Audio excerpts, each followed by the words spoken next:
Shalom bien-aimés dans le Seigneur, ici la savante Andrea Ntela. Je suis ravie de vous retrouver aujourd'hui pour une nouvelle parole impossible.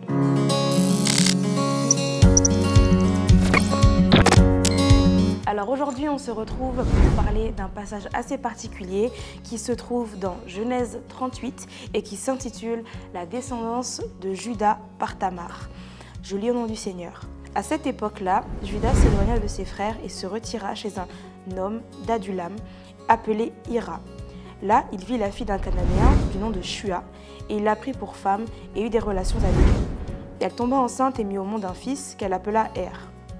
Elle tomba enceinte et donna naissance à un fils qu'elle appela Onan.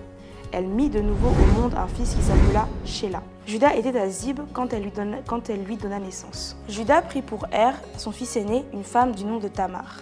Er était le fils aîné de Juda, il était méchant aux yeux de l'Éternel et celui-ci le fit mourir. Alors Juda dit à Onan, « Unis-toi à la femme de ton frère, remplis tes devoirs de beau-frère envers elle, et elle donne une descendance à ton frère. » Sachant que cette descendance ne serait pas pour lui, Onan perdait sa semence par terre lorsqu'il devait avoir des relations avec sa belle-sœur, afin de ne pas donner de descendance à son frère, ce qui faisait déplu à l'Éternel qu'il le fît aussi mourir. Alors Juda dit à sa belle-fille Tamar, « Reste veuve chez ton père jusqu'à ce que mon fils Shéla soit grand. » Il disait cela parce qu'il avait peur que Shéla ne meure comme ses frères. Tamar s'en alla donc habiter chez son père. Verset 12.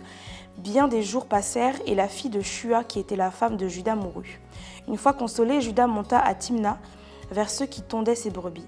Il y monta avec son ami Hira, l'Adulamite. On annonça à Tamar, ton beau-père monte à Timna pour tondre ses brebis. Alors elle retira ses habits de veuve, se couvrit d'un voile dont elle s'enveloppa, et elle s'assit à l'entrée d'Énaïm, sur le chemin de Timna. Elle voyait bien en effet que Shéla était devenu grand et qu'il ne lui avait pas donné en mariage. Juda la vit et la prit pour une prostituée parce qu'elle avait couvert son visage. Il l'aborda sur le chemin et dit « Laisse-moi avoir des relations avec toi ». Il ignorait en effet que c'était sa belle-fille. Elle dit « Que me donneras-tu pour cela ?» Il répondit « Je t'enverrai un chevreau de mon troupeau ».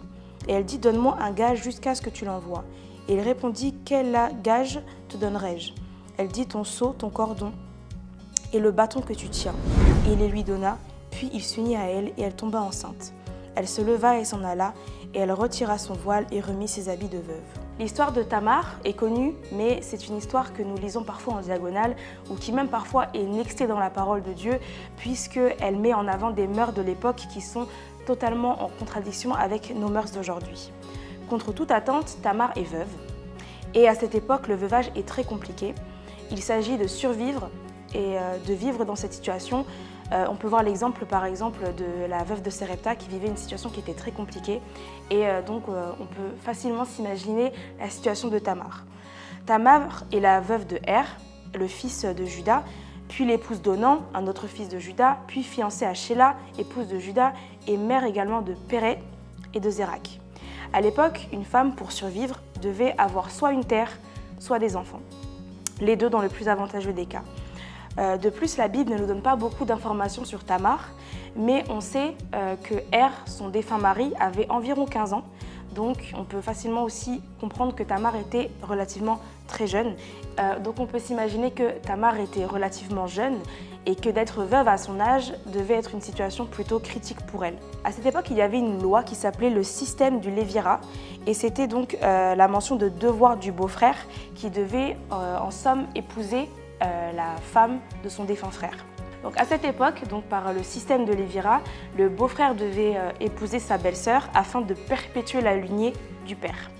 Or ici, le beau-frère de Tamar a profité d'elle, littéralement, en accomplissant partiellement sa mission, et il est allé vers elle, mais il a fait en sorte que celle-ci ne tombe pas enceinte. Alors que Dieu, lui, voulait que Tamar enfante. Et donc, Dieu donna la mort au beau-frère de Tamar. Et dès lors, Tamar ouvra les yeux. C'est comme si elle avait reçu un déclic.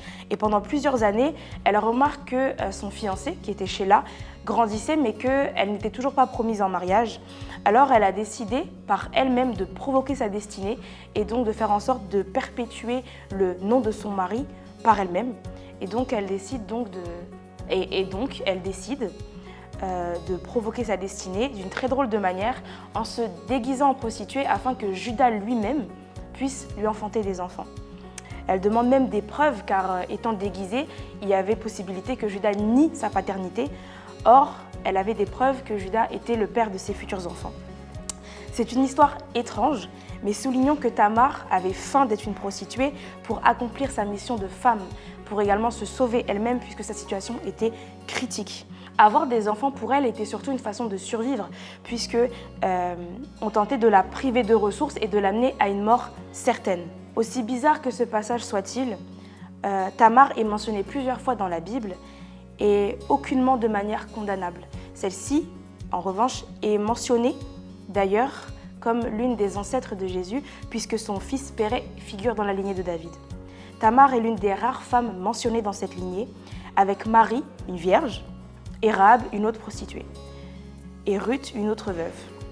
En somme, on peut voir que dans la lignée du Seigneur, il y a beaucoup de personnes qui sont mentionnées, mais chacune de ces personnes a provoqué la destinée à sa manière. Dieu ne connaissait-il pas les fins de cette histoire? Est-ce qu'il ne connaissait pas les tenants et les aboutissants des actes de Tamar? Or, ce que j'aime dans ce passage, c'est que Dieu, lui, a accompli par 2 fois, avec des jumeaux, la volonté de Tamar, sans forcément regarder la manière dans laquelle celle-ci a provoqué la destinée. Ce que j'aime dans ce passage, c'est qu'il y a beaucoup de rebondissements et l'histoire de Tamar a commencé d'une manière tragique avec un veuf qui était très précoce, mais s'est terminée d'une manière glorieuse avec 2 enfants qui ont participé à la venue de Jésus sur terre.